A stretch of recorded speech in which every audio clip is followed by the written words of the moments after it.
Salut, c'est Septaria pour BGP Music Live. Salut Septaria, on se retrouve, on en reparlera après, on se connaît d'ailleurs. Est-ce que vous pouvez me présenter le groupe, surtout en fait aux autres qui vous connaisseraient pas du tout?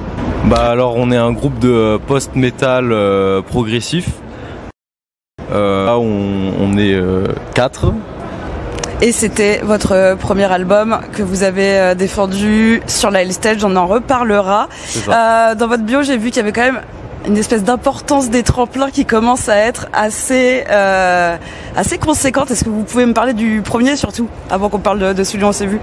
Bien sûr, bah alors le premier des tremplins. Celui qui vous a permis de prendre déjà une première marche. Ouais, de Classe Rock du coup. Exactement. Bah alors Classe Rock, on y a participé pour l'édition de 2022.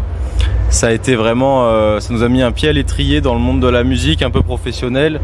Ça nous a éclairé sur plein de choses et ça nous a permis vraiment d'évoluer, de rencontrer des gens. De faire nos premiers concerts parce que c'est eux qui nous ont permis d'avoir nos premiers contacts pour faire les concerts dans le coin de Marseille, enfin dans la région et tout. Donc ça c'était pour le premier tremplin qui nous a vraiment vachement aidé, ça a été le début. Voilà. C'était en 2022, c'est ça? C'est ça. C'est vraiment au début. Et vous êtes formé depuis fin 2021. Ouais, c'est ça. Donc c'est ce qui vous a bien lancé. Alors nous, on s'est rencontrés avec BGP était partenaire sur le Metal Combat où vous avez fini. Premier, exactement. Donc ce que je disais, à suivre sur les tremplins. Et donc, grâce à ça, on va vous voir dans 2 fests. Il me semble cette année, on va pouvoir du coup donner les dates pour ceux qui ne vous auront pas vu forcément hier. Est-ce que vous pouvez nous rappeler ça? Bien sûr. Du coup, on joue au We Metal Fest en 2026. Exactement.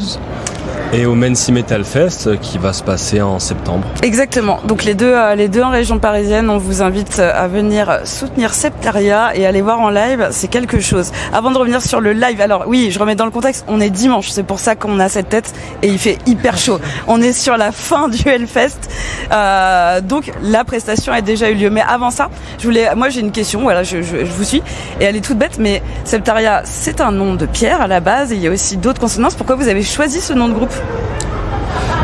Parce qu'on aime bien les symboliques en temps normal et que en fait la Septaria en lithothérapie c'est une pierre qui a des vertus de recyclage alors ça dépend des bouquins, des ouvrages, je pense qu'il y en a plusieurs, mais celui que j'avais lu c'était un recyclage de tout le vécu émotionnel douloureux en une finalité qui est plus solaire et donc c'est assez représentatif de ce qu'on aime faire et ce qu'on veut faire. Donc on a accroché, puis ça sonnait plutôt bien pour nous. Donc voilà. Ok, et ça va effectivement. La particularité que j'ai trouvée de cet album, c'est que il n'y a pas de vrai thème récurrent. Si on passe d'une chanson à une autre, ça change vraiment de thème. Mais par contre, on a vraiment un truc sur que ça soit parole et musique, une espèce de dualité, brutalité, contemplation.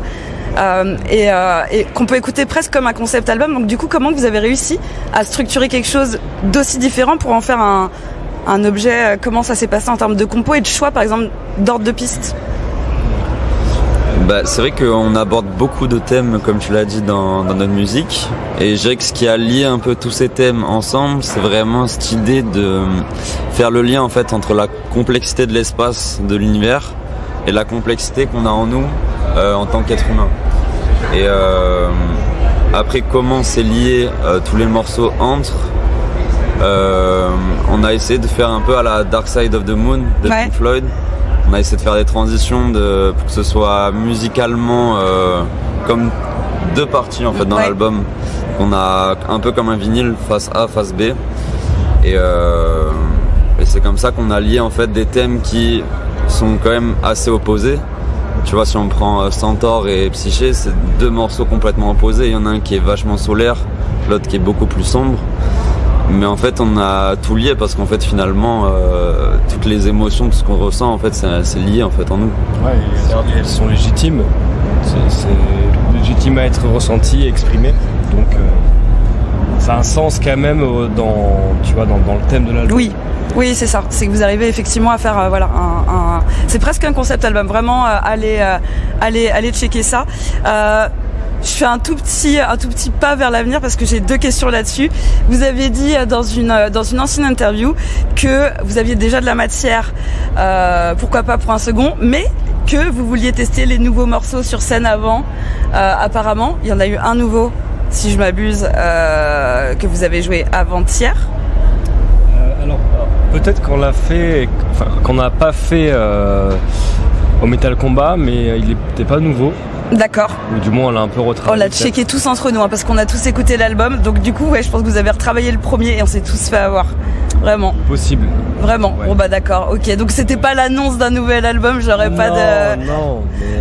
J'aurais pas d'annonce là-dessus. Bon, en même temps, il est encore à défendre. Par contre, en parlant d'avenir, pareil, sur une interview, j'ai vu qu'il y en a au moins un d'entre vous, qui a arrêté ses études pour se lancer à fond dans la musique. Je sais pas lequel. Donc est-ce que vous pouvez donner à quel moment l'investissement il part à ce niveau-là de professionnalisation? C'est quoi la vision que vous avez du groupe pour l'avenir? À titre personnel, moi je sais que c'est un investissement de profondeur, c'est-à-dire que ça fait tellement sens de faire ça que même si c'est risqué, même si c'est pas bien vu par mon entourage, ça va, mais je veux dire les gens en général, quand je leur dis oui j'arrête mes études à la fac pour faire ça, ils me disent d'accord, mais tu vas faire quoi de ta vie? C'est un peu risqué, mais bon, si de 1 déjà on le fait pas maintenant, on le fera sûrement jamais. Et si ça fait vraiment sens, je pense qu'il faut faire un pas vers ça, quoi. Ouais, pareil, moi j'étais en fac de maths avant. Et en fait j'ai remarqué que je pouvais pas concilier les deux, parce qu'en fait le groupe, ça représente une charge de travail quand même vachement importante. Ça va vraiment au-delà déjà de la musique. Il y a énormément d'aspects, on touche un peu à tout parce qu'on fait un peu tout nous-mêmes. C'est normal parce qu'on est au début, tu vois, on peut pas beaucoup déléguer les choses. Et je pense aussi on a cette envie-là de vouloir tout faire un peu nous-mêmes, parce que c'est la création dans toutes ses formes en fait. Et du coup après je suis parti en fac de musicologie en me disant ça va avoir un rapport avec la musique, mais ça m'a vite gonflé. J'ai encore lâché les études, je me suis dit tant qu'à faire autant se lancer dans le groupe parce que c'est ça que je veux faire. Donc là actuellement je fais de l'intérim. C'est pas facile mais c'est parce qu'à un moment donné il faut vivre quoi, tu peux pas complètement. Tu peux pas vivre, pour moi en tout cas je me voyais pas vivre chez mes parents jusqu'à je sais pas quel âge. Je me suis dit faut que je prenne les choses en main. Puis on sait tous que la musique au début c'est un coût pour les artistes. Enfin non, justement on le sait pas tous, donc on le rappelle. Très clairement, il y a aussi le coût d'investissement, comme vous dites, vous produisez. Enfin voilà, il y a tout un tas de choses effectivement où compliqué de rien faire quoi. Ouais, mais après même au-delà du sens, le sens est lié, mais il y a une question de bonheur. Qu'est-ce qui te rend vraiment heureux? Alors non pas qu'il faut vivre de façon inconsciente dans un bonheur qui est superficiel, tu vois. Mais si ça fait vraiment sens et que ça te rend heureux de faire ces efforts-là, bon, pour nous c'est ok de le faire, quoi. Après en même temps, on peut dire que pour l'instant vous avez la bonne vision et ça paye, parce que vous dites 2022, on est en 2025, je le rappelle, donc vous êtes Je Rattrape sur la Hell Stage pour la première fois en 3 ans. C'est déjà quand même énorme. Comment on arrive du coup sur la Hell Stage du Hellfest?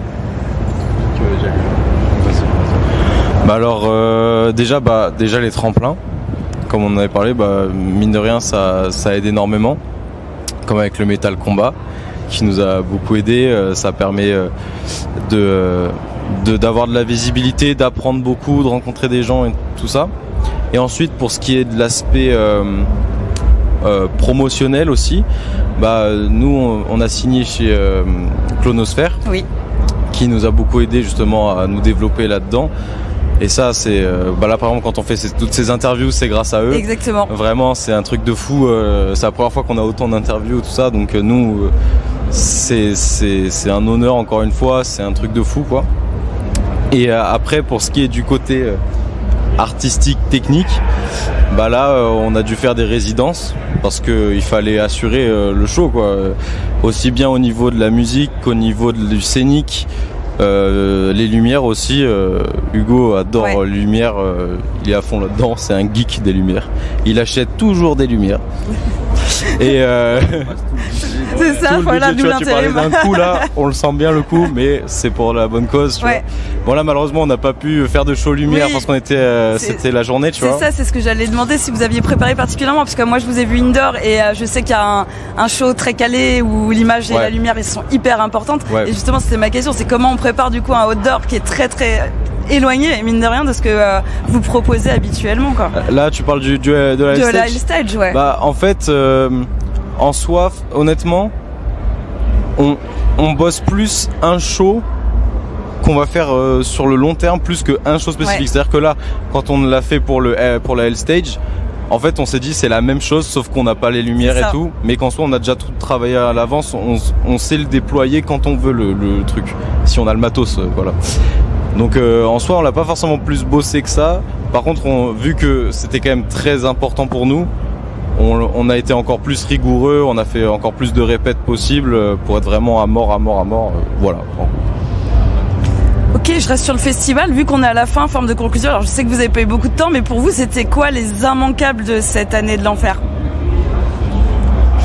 Que vous avez vu ou pas d'ailleurs, hein, parce que... Moi, un gros immanquable, alors que j'ai pas pu voir, c'était Alceste. Ouais. Mais hier, on a pu voir Death Heaven et c'était une grosse claque, c'était vraiment énorme. Turnstile aussi à la Warzone, c'était la grosse claque, j'avais vraiment envie de les voir. Oui. Et voilà, moi c'était vraiment deux groupes que j'attendais. Perso, ça va pas faire métal, peut-être dit comme ça, mais moi je voulais absolument voir Muse. Mais c'est une question que j'allais poser, parce que je savais qu'un d'entre vous était... moi je suis fan absolu. Ouais, moi aussi. Mais du coup j'y suis pas allé, heureusement, parce que il paraît que le show a eu des gros problèmes techniques, ça a dû vous rappeler quelque chose d'ailleurs. Il y a eu des gros problèmes. Il y a eu des gros problèmes techniques effectivement, mais je trouve qu'à la moitié du concert le son était bon pour moi. Et franchement après j'ai ultra kiffé perso. Bon, alors ça y est, je regrette un peu, mais ok. Non, mais voilà, mais pour moi c'était Muse, mais principalement voilà. Ouais, et puis même le fait que Muse, parce que pareil, immense fan de Muse. Ouais. Et tu vois, si je devais dire mes deux groupes préférés, c'est Muse et Gojira. Ouais. Le fait que Muse joue Gojira. Ouais, c'est clair. J'ai vu la setlist, oui, c'est sûr. Donc pour toi aussi, ça aurait été...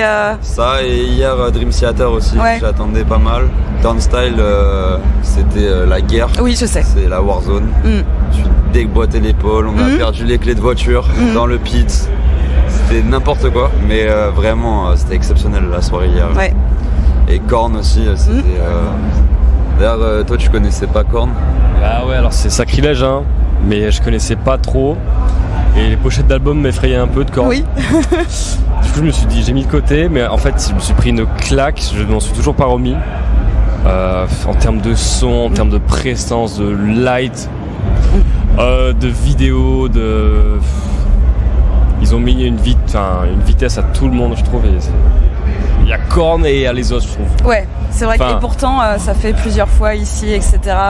Bah ouais, apparemment. Et ils donnent toujours un truc... incroyable. Cubique. Merci pour tous ces choix.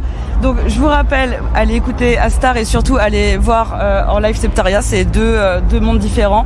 À titre perso, bravo pour votre performance sur la stage, parce que je viens de le dire sur le ton de la blague, mais vous avez essuyé des problèmes techniques, le soleil dans la tronche, la chaleur, et vous avez jamais bougé à un moment. C'était d'un professionnalisme.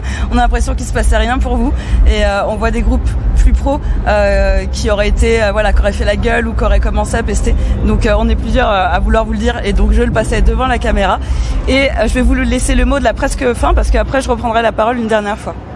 Ce que vous voulez, j'ai tout eu dans toutes mes interviews, faites ce que vous voulez. Bah tu vois, tout à l'heure tu disais comment on arrive sur la L stage. Et bah certes il y a beaucoup de travail, il y a une part de chance aussi, mais c'est aussi grâce à tu vois, des trucs comme le Metal Combat et tous ces tremplins là, tous les acteurs de la musique en fait, qui font que ça te permet de te lancer en fait dans ta passion et de faire des trucs comme la L-Stage quoi, ou Hellfest. Je veux dire, j'aurais jamais imaginé qu'on jouait là, tu vois, quand j'ai commencé la guitare, tu vois. C'est un truc de malade. Complètement, donc on vous remercie tous ces acteurs de la musique métal ou n'importe quel autre média. Vraiment, c'est ça qui fait vivre la culture et c'est hyper important. Et moi, je remercie tous les gens qui nous soutiennent dans ce qu'on fait, parce que sans eux, on ferait rien. Et merci à vous quoi. Merci beaucoup, on vous souhaite de passer les portes de la cathédrale. Je reprends le mot de la fin, c'était ma dernière interview pour BGP Music Live, je suis ravie qu'elle était avec vous. Je remercie avant tout l'équipe et Ben qui est là presque derrière la caméra sur son téléphone. Je remercie bien évidemment les agences promo et les labels et avant tout Clonosphère, et c'est pas pour rien que je vous ai choisi en dernier, ça a été un plaisir de travailler avec eux. Je remercie aussi le Hellfest parce que ça fait 5 éditions qui nous ont fait confiance et que je suis accréditée média, donc merci au Hellfest et surtout et avant tout merci aux groupes qui ont répondu à mes questions, que j'ai pu écouter, que j'ai pu découvrir en live, en chronique, donc merci. Et du coup c'était Elodie pour BGP Music Live.